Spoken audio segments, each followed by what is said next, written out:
Amém. Vamos orar?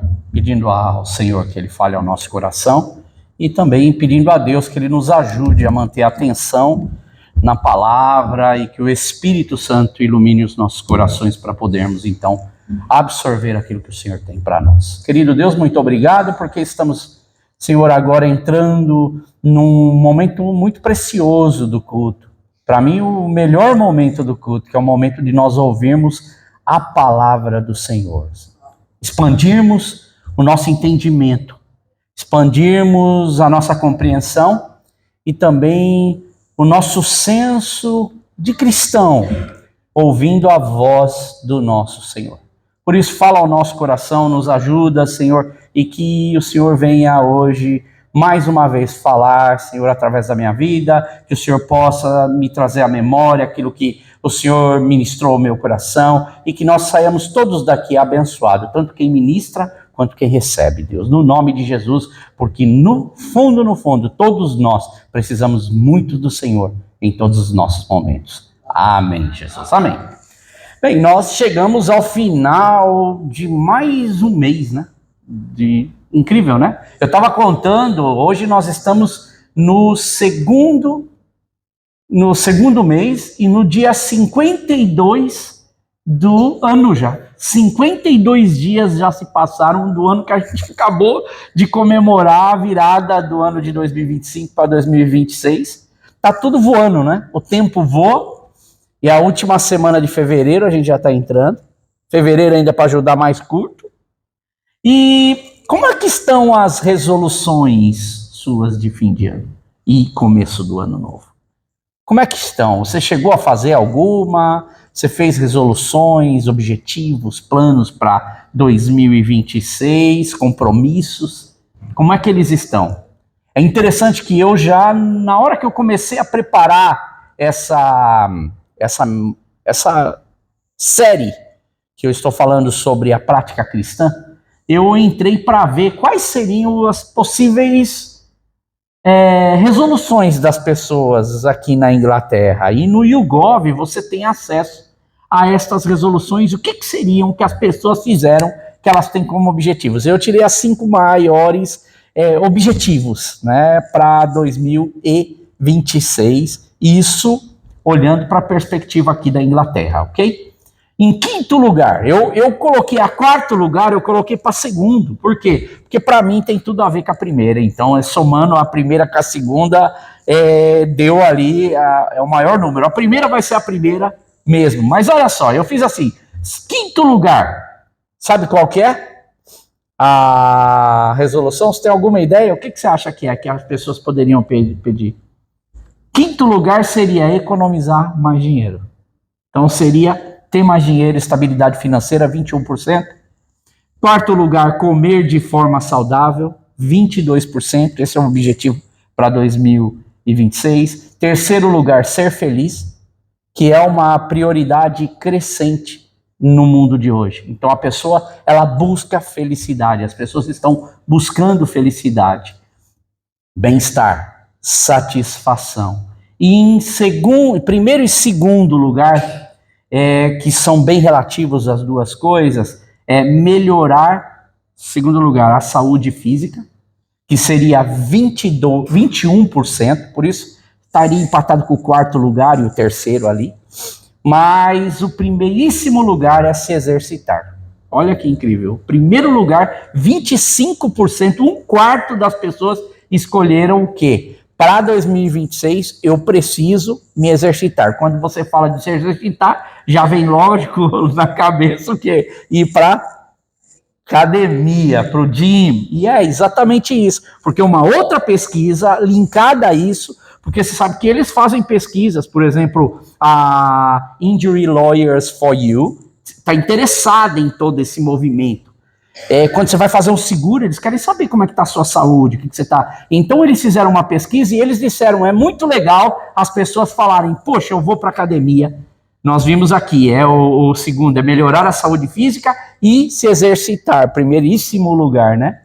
Mas eles dizem assim, que o problema é que as pessoas fazem realmente esse plano, pagam a academia para entrar, mas não conseguem chegar na segunda semana do ano. Acredite se quiser, 50% das pessoas, elas desistem num dia que eles chamam de, é a trend, né, a tendência, o dia dos desistentes. Que é a segunda semana de janeiro, 50% dessas pessoas já desistem. Elas já estão pagando, mas não vão, e ao decorrer do ano, 6 meses depois elas vão cancelar, muitas delas, a sua academia, algumas vão continuar, e resumindo, chegou no final do ano, 80% já pulou fora da academia, 20% ficou para o próximo ano, mas não sabe se esses 20% estão indo na academia, eles falaram que é uma incógnita. Então, agora, a pergunta é, você sabe por que as pessoas desistem? Que para mim, uma pergunta que veio na minha cabeça é, por quê? Por que é tão difícil? Poxa, você faz o plano, você fala, eu vou para academia, vou fazer, e de repente você paga, e no final você não vai. Sabe por quê? A resposta é muito fácil. Porque é duro, porque é difícil. Porque levar sua mente e seu corpo a fazer diariamente isso, não é uma tarefa fácil. Nós aqui na Inglaterra, acordar cedinho, ou depois ir para o trabalho, ou você vir do trabalho e depois, cansado, você ir para uma academia, não é uma tarefa fácil. O Marcos estava falando comigo essa semana sobre isso. Puxa, estou pagando academia, não estou conseguindo ir todo o tempo. E olha que o Marcos, para mim, é um exemplo de academia. Não está indo nada, né?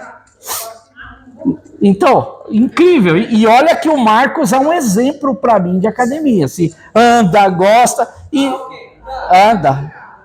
Não, mas você vai na academia. Sempre estava indo na academia. Agora está uma tristeza, está difícil. Fotos. Então, irmãos, onde é que eu quero chegar? Porque hoje esse tema da minha mensagem. Nós estamos falando da recompensa da prática cristã. Essa metáfora atlética de Paulo. Hoje a gente está encerrando isso. E nós falamos de estar com os olhos fixos no prêmio. Paulo está falando com pessoas que estão chegando a Jesus Cristo e que estão vivendo nesse mundo. Irmãos, é tão sério o que Paulo está falando. Por que ele para falar isso? Por que Paulo ele para fazer uma metáfora no meio daquilo e usar os jogos que ele tinha na época?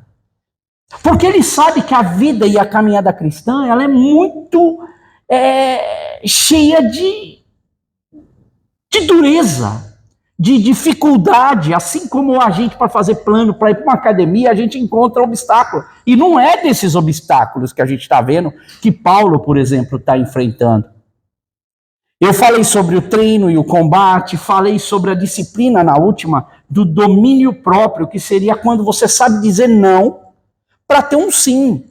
As pessoas têm dificuldade de dizer não e deixam de ganhar o sim, porque não conseguem dizer não conseguem ter. Então, tudo é uma montagem que Paulo ele está fazendo. E é interessante também que Paulo, antes de entrar nessa metáfora que está no final do capítulo 9 de 1 Coríntios, eu falei, Paulo ele sabe do compromisso que ele tem, ele fala assim, olha, eu me fiz, de livre que eu sou, eu me fiz escravo para conquistar escravo.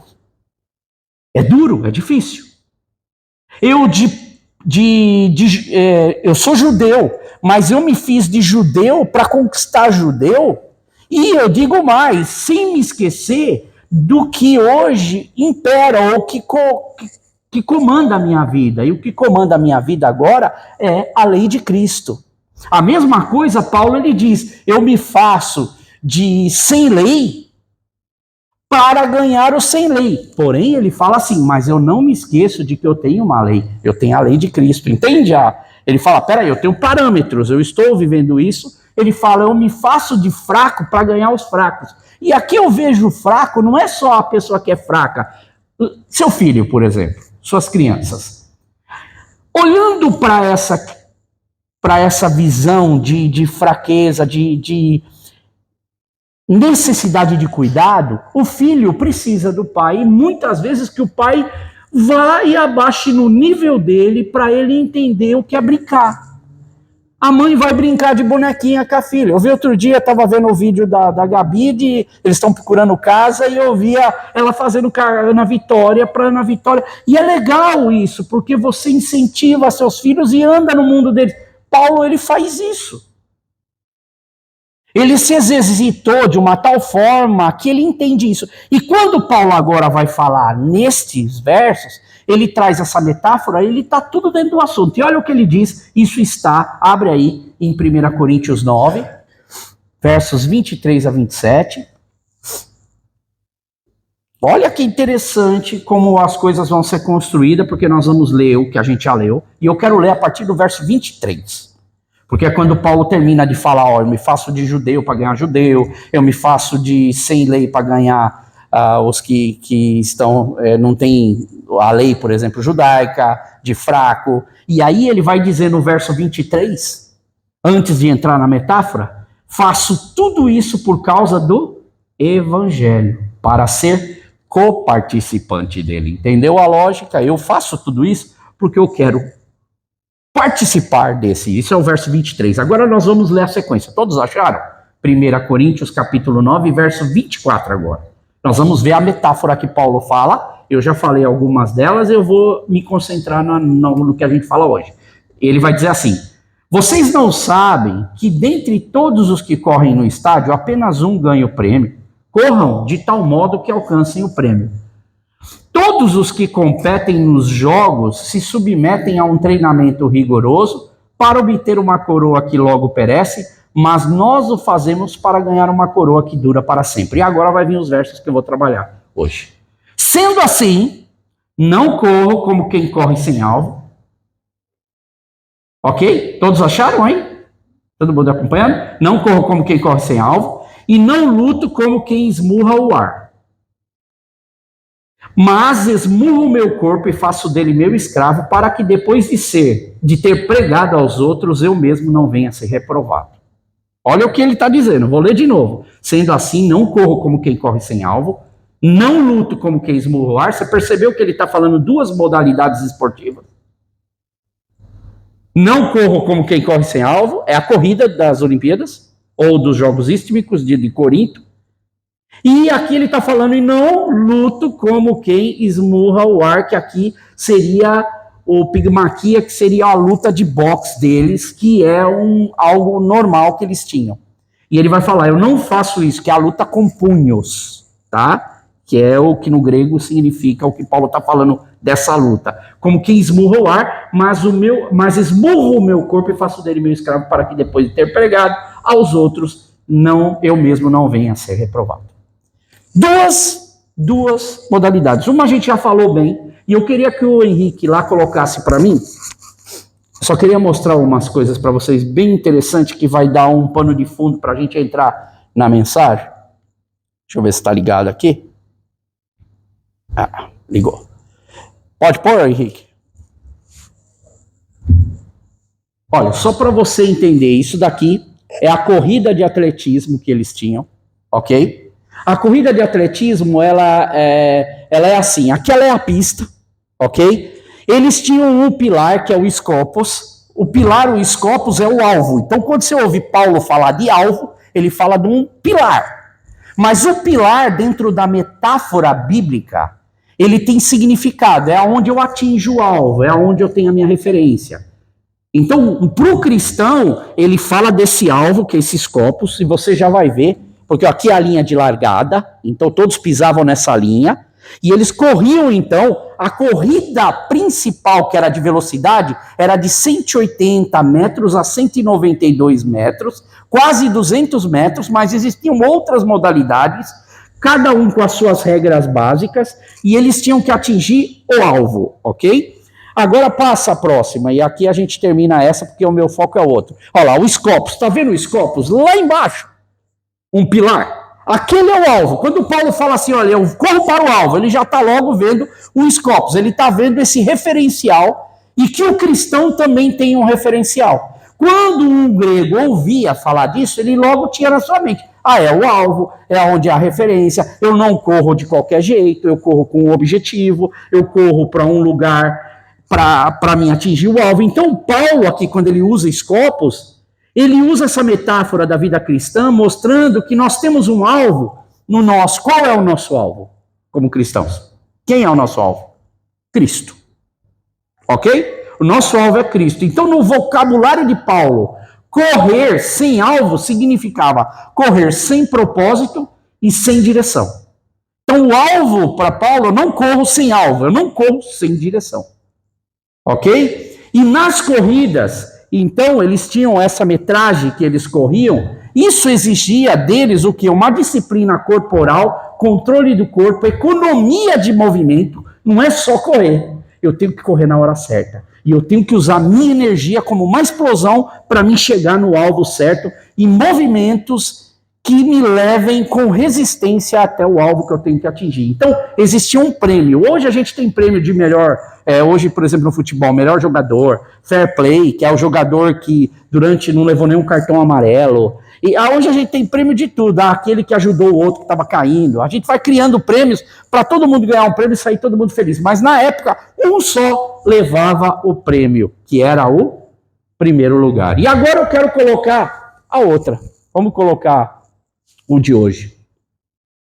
Quando nós falamos de luta, o que nos vem à mente hoje como luta de boxe? Luta de boxe para nós é isso. Vem tomando soco, parece que a cara tá feia, tudo, mas ele tá protegido com aquele tipo uma almofada. As luvas, elas são todas fofas, recheadas, para que eles pudessem lutar. Mas quando falava de luta na época, existia uma história por detrás, existia uma mentalidade, porque hoje a gente fala de luta, eu vou fazer, eu acho que o Henrique estava fazendo boxe, Então, quando um pai e uma mãe hoje falam, eu vou mandar meu filho por boxe, ele não tem problema nenhum de mandar o filho no boxe, porque ele vai ter todo tipo de proteção, ele vai ter todo tipo de regra, ele vai ter todo tipo de cuidado para ir para o boxe. Para ir para fazer. Eu conheço muitos que vão fazer jiu-jitsu, tem regra. Agora eu queria que colocasse a outra. O que era uma luta de boxe na época? Essa é uma estátua de 300 anos antes de Cristo até 50 anos de Cristo. Quando falava de boxe, é isso que a gente vê e é importante até a gente ter essa ideia. Você está vendo na ponta da mão dele? É couro, é como se fosse uma tira, uma cinta de couro que eles usavam, que chamavam imantes, e eles jogavam pela mão toda como se fosse uma... faixas. Então, os dedos ficavam livres, a mão, então, era que ficava para atingir o outro, e Paulo ele vai dizer o quê? Eu não luto como quem esmurra o ar, ele diz no verso 26, mas eu esmurro o meu corpo e faço dele o meu escravo, para que depois de ter pregado aos outros, eu mesmo não venha ser reprovado.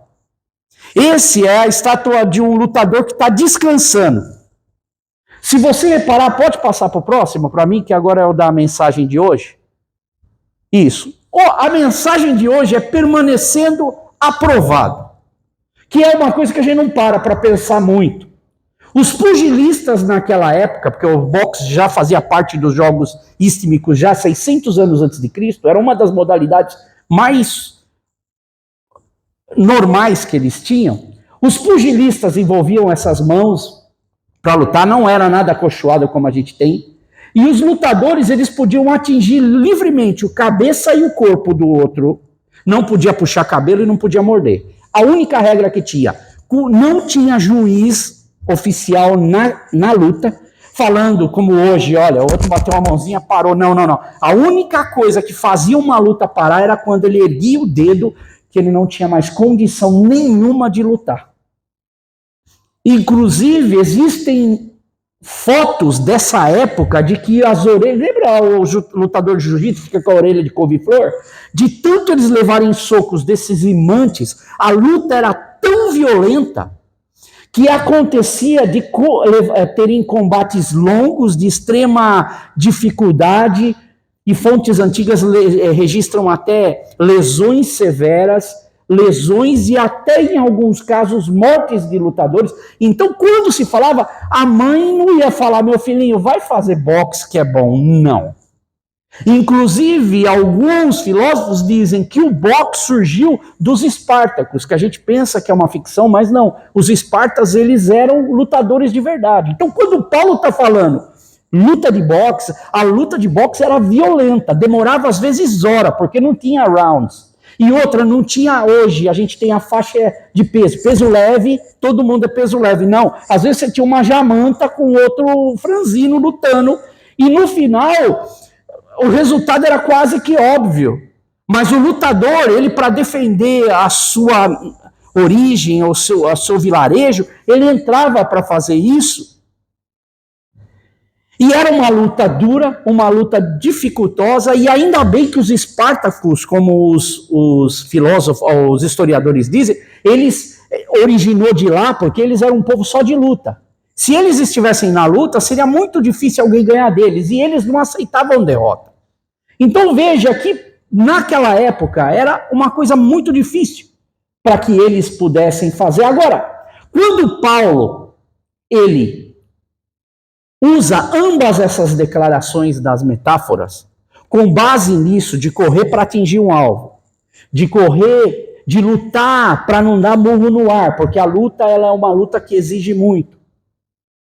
Existe um ponto que Paulo pega nisso daí, na mensagem dele, que é o de não falhar. E ambas, as duas metáforas que ele usa, ambas as metáforas é o não falhar. Em primeiro lugar, o que ele diz? Não correr sem alvo.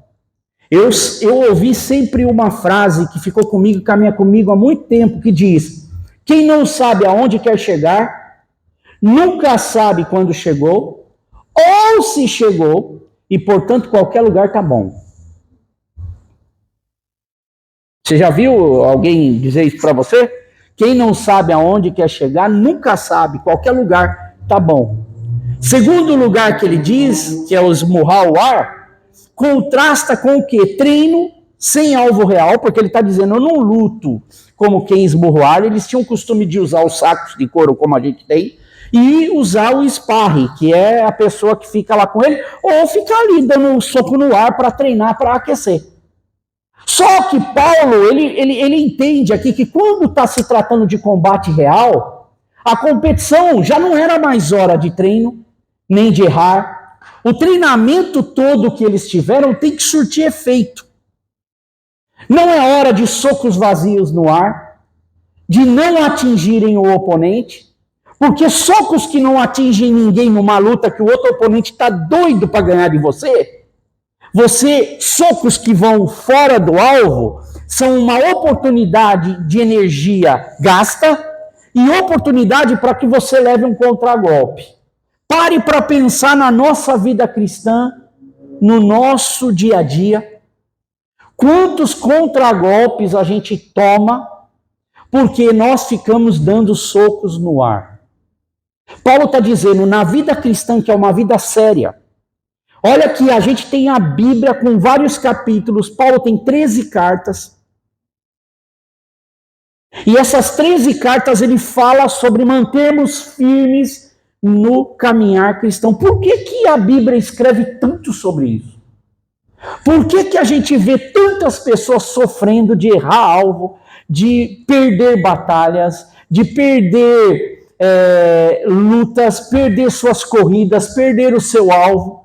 E às vezes quando nós olhamos também para alvo na Bíblia, errar o alvo, você sabe qual é o que chama errar o alvo na Bíblia?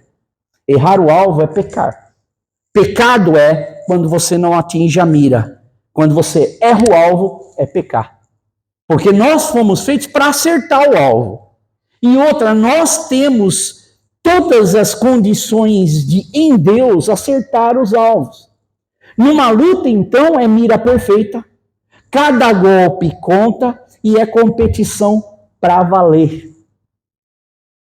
Na nossa vida espiritual, é assim, e em ambos os casos, corrida sem alvo, esmurrar o ar, são um desperdício de energia, um desperdício de tempo, um desperdício de propósito, E nós estamos praticamente assinando embaixo que nós vamos falhar, que nós vamos perder a oportunidade, que nós vamos perder o prêmio.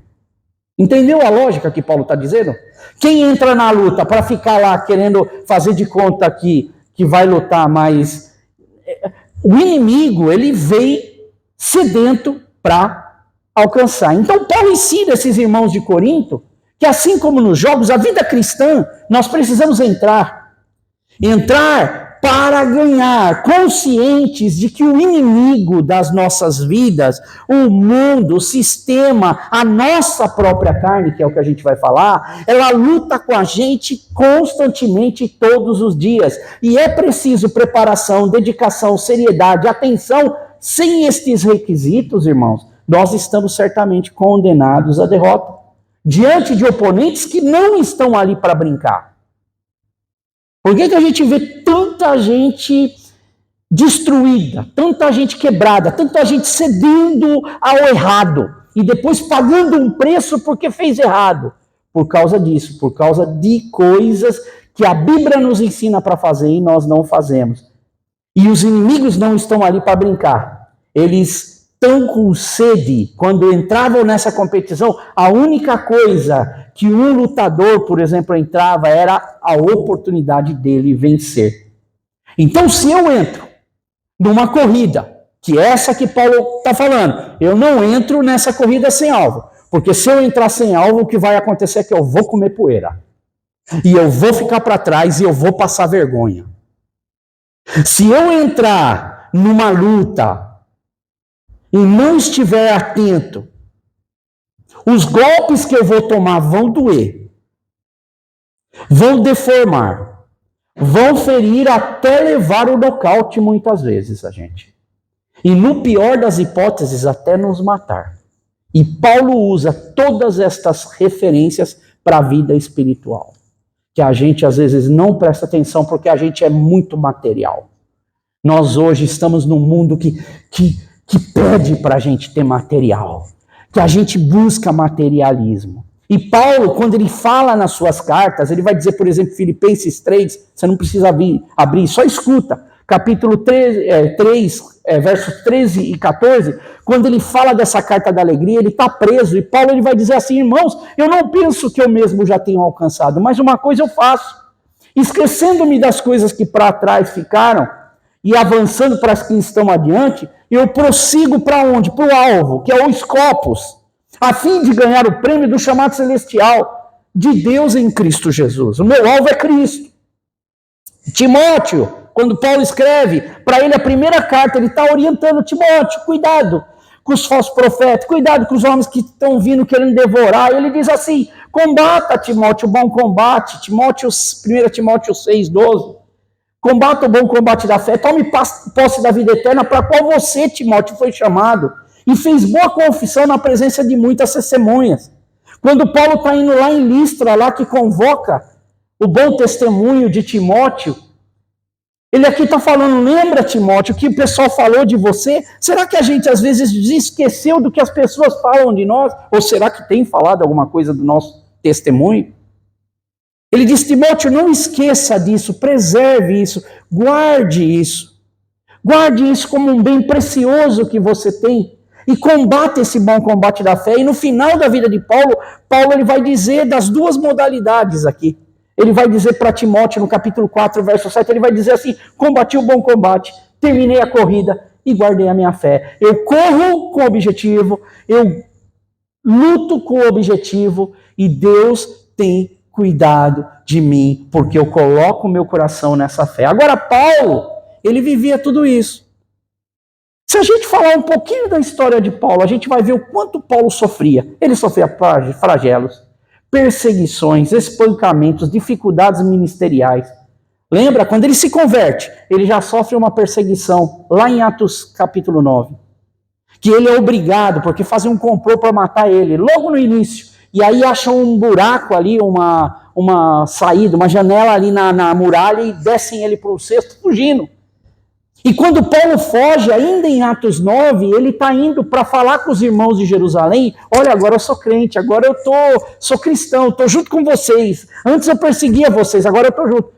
estava com dificuldade de chegar até esses irmãos, todo mundo estava com medo dele. Só que ele enfrentava perseguições dos judeus, ele enfrentava perseguições dos helenistas, que eram o povo de fala grega.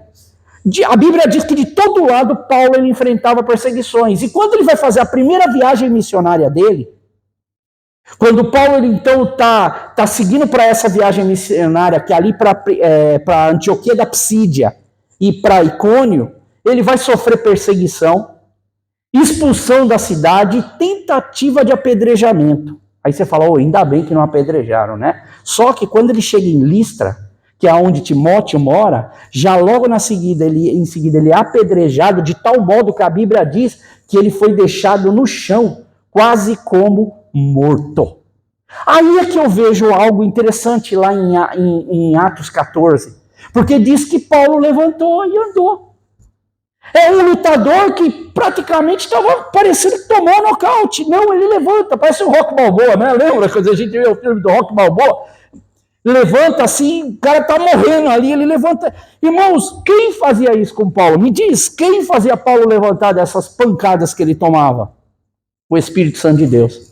Deus que caminhava com ele. Na caminhada nossa cristã, a gente só consegue sobreviver, e não perca isso de vista, quando o Espírito de Deus anda com a gente. É isso que nos faz levantar depois dos tombos. É isso que nos faz manter a nossa fé intacta e não entrarmos em desespero. Pode até o desespero bater a porta, mas a gente fica firme porque o nosso coração está em Deus.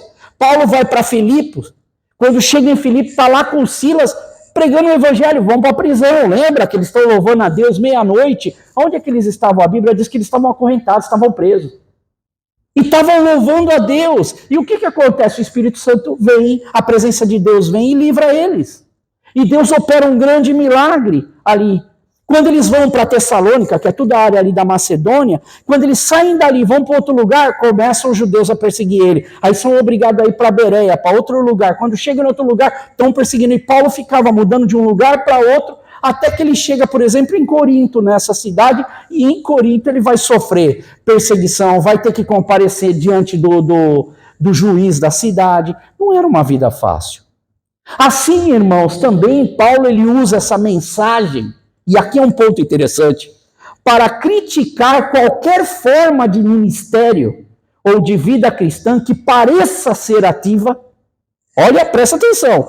Eu olho para Paulo e vejo eu não luto como quem luta a esmurro o ar, eu não corro como quem corre sem alvo. Ele está dizendo assim, como se ele estivesse criticando uma vida que parece ativa, mas não enfrenta uma resistência real. A gente tem muita gente hoje que diz, eu sofro dificuldade, eu estou passando, o meu ministério está isso. Isso é tudo invenção da carochinha. Porque verdadeiramente o ministério que sofre, a vida quando ela sofre ali, os exemplos vão acontecendo, ela não se expõe, ela simplesmente vive. Paulo aqui ele mostra que ele entende que uma vida ministerial que não gera custo, porque nós estamos enfrentando o sistema, o mundo, irmãos, é uma luta para nós vencer tentações. É uma luta para nós conseguirmos nos manter íntegros. É uma luta para nós não falarmos besteira. É uma luta para um jovem entrar num computador hoje e não conseguir entrar para além daquilo que está ali, porque os convites são demais. É uma luta para a gente não brigar, para a gente separar, é uma luta para a gente não ser amigo, é uma luta para a gente não estar junto. A gente enfrenta essa luta diariamente, é uma luta para a gente não servir a Deus, é uma luta para a gente ler a Bíblia, que é essencial para a vida de um cristão. É uma luta para mim seguir na minha vida com paciência, com domínio próprio. E Paulo ele mostra que uma vida que não produz transformação concreta é esmurrar o ar. E no argumento paulino aqui, equivale ao quê? Um discurso sem encarnação, sem zelo, sem autodomínio, uma pregação sem coerência alguma. É como se eu falasse de Jesus, mas Jesus não está encarnado. Jesus não anda comigo. Jesus não vive, não é esse Jesus que eu trouxe para a minha vida, que anda comigo. Eu estou falando de Jesus, mas é um outro tipo de Jesus. É um outro tipo de zelo e autodomínio. É um outro tipo de pregação sem coerência ética. Eu não tenho ética, mas eu falo de Deus. Eu sou cristão, eu vou na igreja. Eu sirvo a Deus, mas eu não tenho ética. Eu não consigo ter ética. Então Paulo, quando ele diz aqui, o verso 27, mas esmurro o meu corpo e faço dele o quê? Meu escravo. Paulo aqui não está dizendo que ele está dizendo o autofragelar. Já viu isso? Teve uma época aí que tinha monges que faziam, né, o fragelamento. Não, não é isso que ele está dizendo. A palavra que está sendo usada aqui para esmurrar, algumas versões traz esbofetejo ou subjugo. O que Paulo está dizendo aqui, na língua grega, a ideia dessa palavra esmurro seria atingir o olho de uma pessoa. Olha a ideia. Que deixa marcas.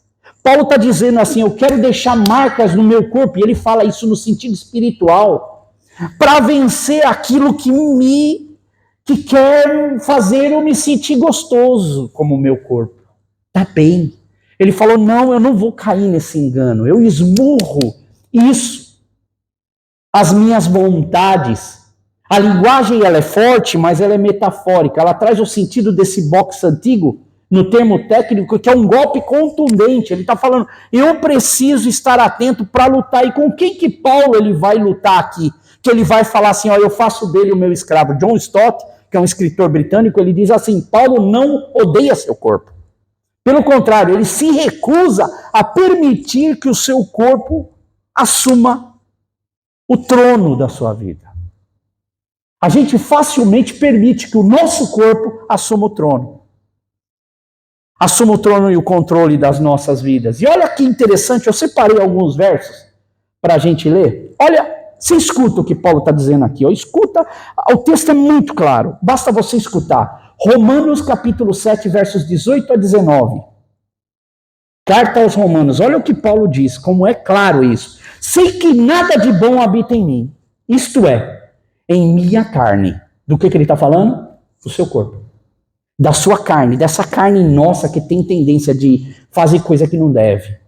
Porque tenho o desejo de fazer o que é bom, mas não consigo realizá-lo, pois o que não faço é o bem que eu desejo, mas o mal que eu não quero fazer, esse eu continuo fazendo. Olha o que Paulo está dizendo. Eu tenho até o desejo de fazer coisa boa, mas assim, tem uma coisa dentro de mim ali que explode, não dá, eu não aguento. Eu tenho que fazer isso. É esse corpo, é esse que Paulo está falando, eu esmurro para não fazer. Eu esmurro para não ganhar uma vantagem. Eu esmurro para não querer ganhar um dinheiro indevido. Eu esmurro para não entrar na onde está os meus olhos chamando. Gálatas 5, outra igreja, Paulo escreve, Gálatas 5, 16, 17. Olha o que ele diz. Por isso, vivam pelo Espírito. Qual é a forma que a gente tem para vencer as tentações? Viver no Espírito, de modo que de modo nenhum os satisfarão os desejos da carne. Pois a carne deseja o que é contrário ao Espírito, e o Espírito o que é contrário à carne. Eles estão em conflitos um com o outro, de modo que vocês não fazem o que desejam. Entendeu? É claro esse verso.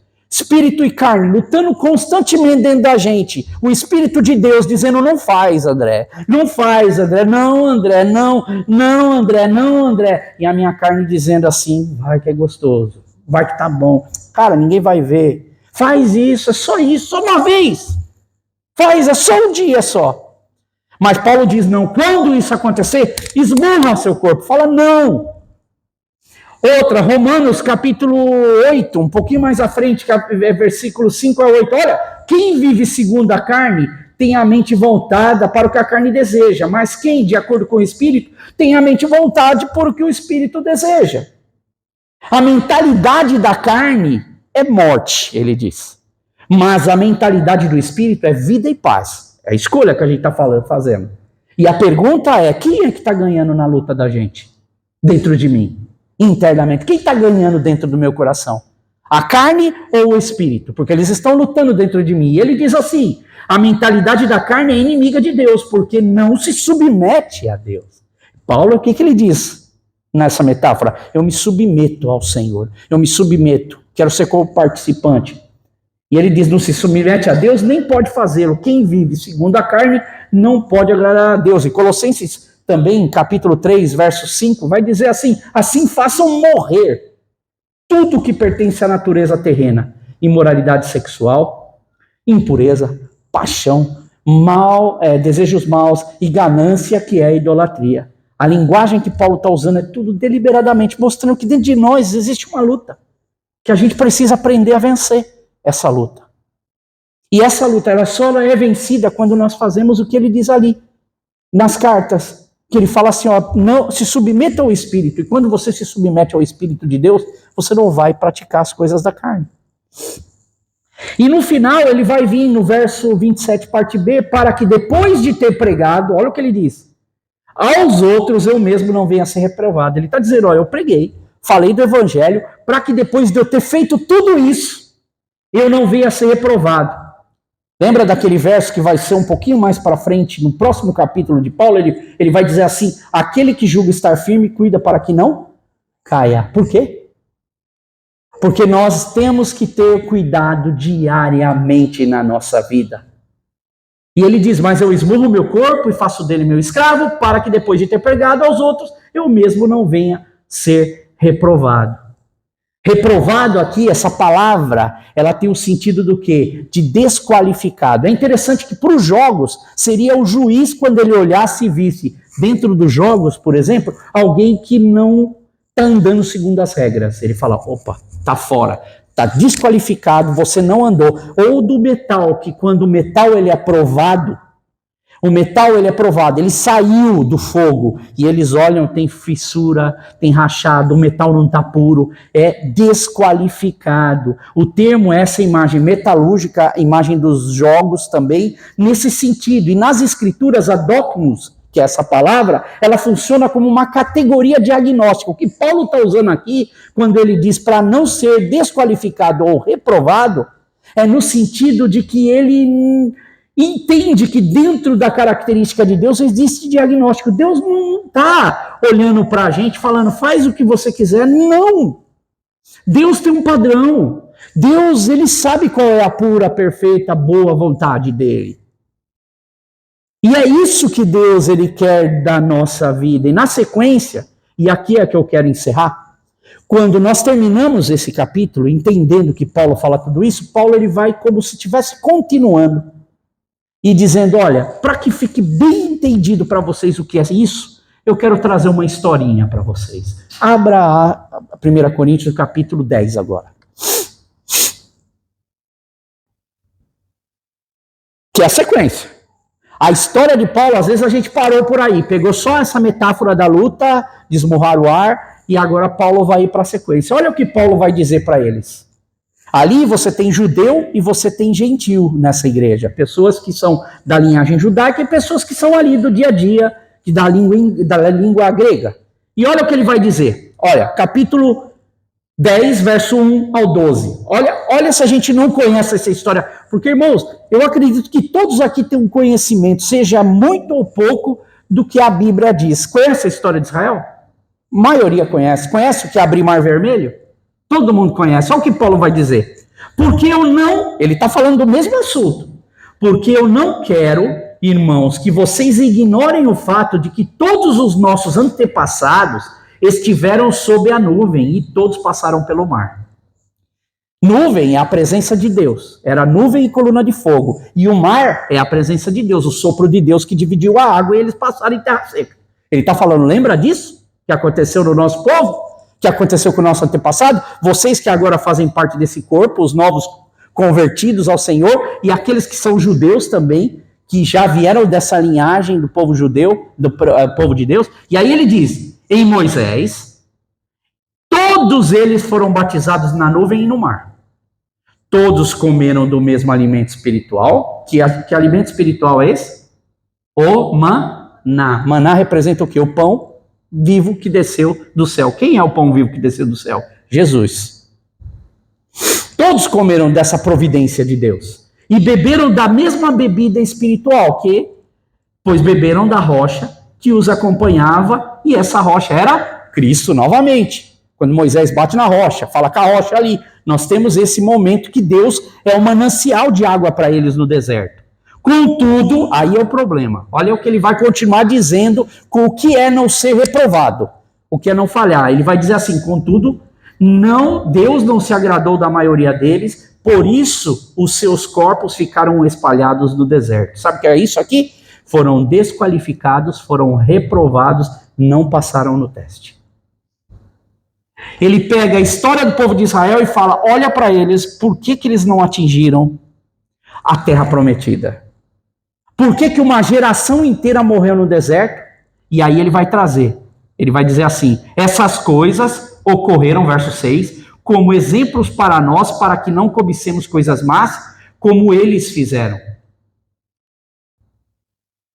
Não sejam idólatras, ele vai falar, como alguns deles foram, conforme está escrito, o povo se aceitou para comer e para beber, e se levantou para se entregar ao quê? A farra. Ele está dizendo de Êxodo 32, quando eles fizeram o bezerro de ouro. Moisés está ali recebendo a palavra de Deus, Moisés está sendo entregue a primeira coisa que eles vão ter escrita, que é os 10 mandamentos. Quando Moisés está descendo, Deus fala, volta logo que o povo já está tudo torto. Não conseguiu ficar alguns dias sem você.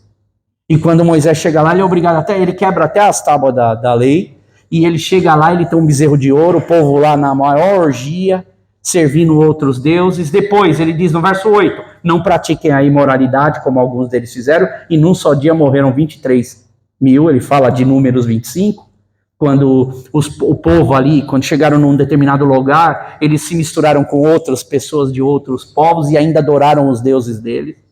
Depois o verso 9, não devemos pôr o Senhor à prova, olha aí outra coisa, como alguns deles fizeram e foram mortos por serpente. Depois ele vai, não se queixem, como alguns deles se queixaram e foram mortos pelo anjo destruidor. Verso 11, todas estas coisas aconteceram a eles como exemplos e foram escritas como advertência para nós sobre a quem tem chegado o fim dos tempos. E aí ele diz o verso 12, assim, aquele que julga estar firme, cuide-se para que não caia. Nós estamos nessa luta todo dia. Aqui a gente tem alguns exemplos do porquê eles não entraram. Os espias, 12 espias, 10 voltam com uma coisa totalmente negativa. Essa é a nossa vida, irmãos. E eu concluo aqui dizendo que muitos homens e mulheres, a gente tem muitos exemplos de homens e mulheres. Aqui na Inglaterra a gente tem o David Livingstone, que fez a obra de Deus na África, entregou sua vida e diz que o coração dele ficou na África, enterrado na África, e devolveram o corpo dele. Falou, não, o coração dele pertence à África. A gente tem Charles Spurgeon, que é o grande pregador, o príncipe dos pregadores batista, que entregou a vida dele praticamente para o ministério. A gente tem o que? John Wesley. Se você for na casa de John Wesley, você vai ver a vida dele não era fácil. Ele andava dias aqui na Inglaterra para pregar o evangelho, inclusive na casa dele lá, tem um tipo de um banquinho que ele treinava para ele conseguir fazer essas longas jornadas para pregar o evangelho às pessoas. E diz que ele ia para debaixo das árvores e em lugares acústicos, e a pregação dele era ouvida em longos. Isso é a presença de Deus que faz com que nós consigamos, então, chegar. E eu queria terminar essa série passando um vídeo de 2 minutos, que eu acredito que a frase final desse vídeo simboliza para mim tudo o que é caminhar, ter um objetivo, vencer na vida como uma prática cristã, sendo um cristão, entendendo que a gente está numa luta verdadeira. Esse filme que vai passar aqui é da Olimpíada de 1968, que é uma Olimpíada no México. A gente está falando de prática. Aprendeu bastante sobre prática, o que Paulo está falando? É muito interessante você ter o background, o contexto da época. Esse corredor é um corredor da Tanzânia, que foi enviado pelo país dele para correr as Olimpíadas do México, de 1968, chama John Akhwari, e ele caiu violentamente quando ele estava correndo, no quilômetro 19, mais ou menos, e ele machucou muito feio o joelho dele, ele se esfolou todo, ele se machucou, e era para ele ter desistido. Muitas pessoas falaram, olha, muita gente já teria desistido. Para que ser até o final? Você não vai ganhar mais. Inclusive na corrida lá de 70 e poucos corredores, 18 já tinham desistido. Falou, meu, você não vai ganhar nada, para que você vai continuar correndo? E John Akhwari não parou, ele continuou mancando, se arrastando, e ficou uma referência das Olimpíadas essa imagem.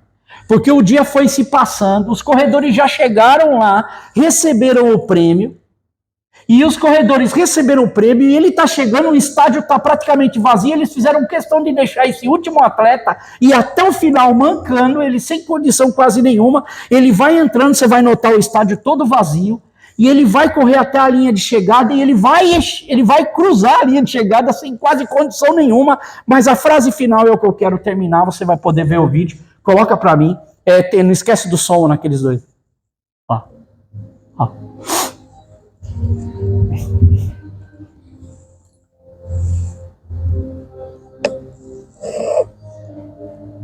Tá vendo? Ele tá todo machucado, né? Isso daí é já o final, né?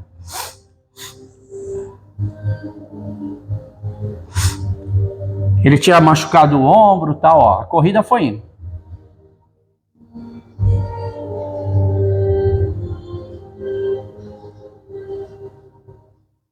Ele tá correndo, o dia vai passando, vai começando a ficar escuro. Tá sozinho, ó, você vê a população passando, já não tem mais tanto controle, os corredores já tinham chego praticamente lá.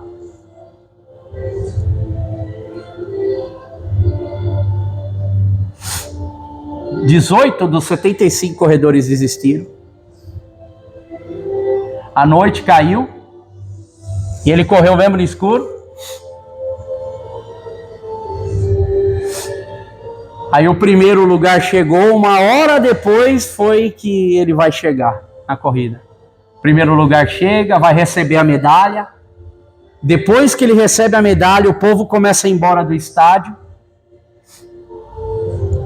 Ele entra para o estádio. E eles fazem questão de deixar ele entrar no estádio pela braveza que ele foi de ter lutado, para ir até o final.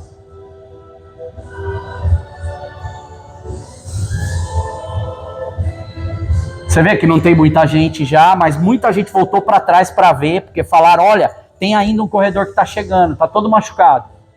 E aí o repórter vai chegar para ele e vai perguntar assim, mas por que você não desistiu se você não ia ganhar a corrida? E ele disse assim, meu país não me enviou 5.000 milhas para começar a corrida. Mas meu país, ele me mandou porque eles me enviaram 5.000 milhas para que eu pudesse terminar a corrida. E é exatamente com essa frase que eu queria terminar. Irmãos, Deus colocou a gente nessa terra, nesse mundo, nessa nossa vida, e a gente tem uma corrida para a gente seguir. Não importa como que essa corrida está sendo, se ela está cheia de acidentes, se a gente está tropeçando, se a gente está machucado, se os outros estão falando para, desiste, não vai, não continua. Mas o meu ânimo como pastor, e assim me apoiando no apóstolo Paulo, continue a corrida. Se você está lutando sem alvo, ou se você está lutando como se estivesse dando um soco no ar, entenda que essa é uma luta que precisa ser lutada a sério, porque um dia, mais cedo ou mais tarde, a gente vai sentir o impacto em nós. E a nossa corrida que a gente tem aqui, o que vale, meus irmãos, é que nós possamos enxergar o final delas.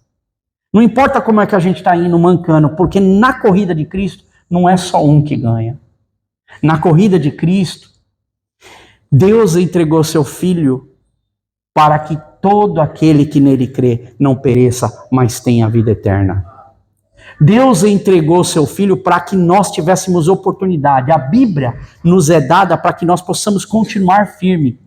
E a Bíblia, a mensagem que é parafraseada, ela termina esse Coríntios que nós lemos da seguinte forma: não sei sobre vocês, mas eu estou correndo a toda velocidade em rumo à linha de chegada. Estou dando tudo de mim, nada de pegar leve. Estou alerta e preparado. Não vou ser apanhado dormindo no ponto. Depois de mostrar o caminho para os outros, nem posso pensar no que eu poderia perder. Talvez você já falou de Jesus para alguém, mas talvez hoje você olha para o seu caminho e você fala assim, Deus, quem era esse André? Que eu já não sou mais. Então, meus irmãos, essa é a palavra de início de ano, essa série, para que a gente possa refletir. Ela é um estudo, para que você possa praticar e refletir para a sua vida. Ore comigo. Senhor, muito obrigado, Deus, porque nós temos essa oportunidade de aprender mais da Tua palavra, de entrar no contexto.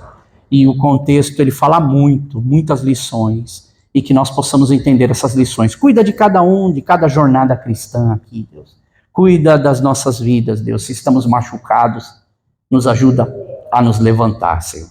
Nos ajuda a nos recuperar e nos ajuda a finalizar. Assim como nós vimos esse corredor, que foi um exemplo de que nós temos que terminar a corrida e que possamos terminar a corrida bem, Jesus. Guarda cada coração, guarda cada vida, é o que eu te peço. E dá-nos, Senhor, essa consciência do que é caminhar com o Senhor. De que a nossa vida nesse mundo, ela é uma vida que tem muitos benefícios, mas existem também muitos perigos, que muitas vezes estamos desatentos. Guarda, Senhor, cada coração, que o seu Espírito Santo, a presença de Jesus, a palavra de Deus, possa guardar cada um com zelo, com amor, e Pai, nos ajudando a chegar na linha final, Deus. Juntos, é o que eu te peço, no nome de Jesus. Que o amor de Deus, que a graça do Senhor Jesus Cristo esteja conosco todos os dias da nossa vida, até a consumação dos séculos. Amém. Deus abençoe você. Vamos estar lá atrás para comemorar.